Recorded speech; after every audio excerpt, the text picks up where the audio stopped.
Ondoka hiyo, chukua hiyo, kula hiyo. Mimi nakula bosi wangu. Hapo mfunge huyo. Subiri sasa, subiri niangalie taratibu, atwende hapa kula hiyo. Kula hapa. Mimi nakula ndio kula lazima bosi wangu.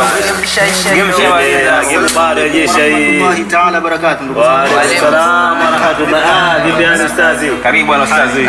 Nadhani muda huu ambao tunaotumia hapa ingependeza zaidi na mwezi huu leo Ramadhani. Ningeenda tukajisomea kitabu cha Qur'ani. Shehe umefunga leo na imani umefunga shehe. Ndio, shehe nimefunga. Bali umefunga. Kwa sasa shehe, nadhani muda huu tungetumia tutengeneze tu msikitini, tunaweza kuswali na tukiangalia sasa hivi muda wa sala tayari. Kweli ustazi. Kwa sasa mashehe zangu samanini, lakini huo ni wito. Unajua kitu alichokizungumzia ustazi bado.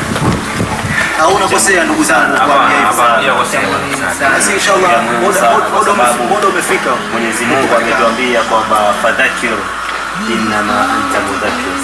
Kumbusha, hakika wewe ni mkumbushaji. Mwalimu wewe umemaliza mwalimu. Mwalimu unaona huyu mwalimu imo, lakini sasa sijui sasa mwalimu muda tayari mwalimu sasa.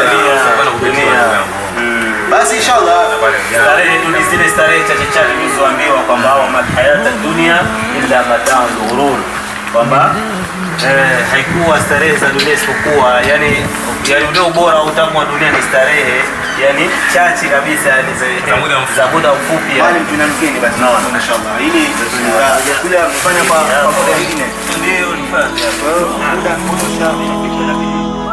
Ramadhan aina Mola wetu tujalie saumu zetu.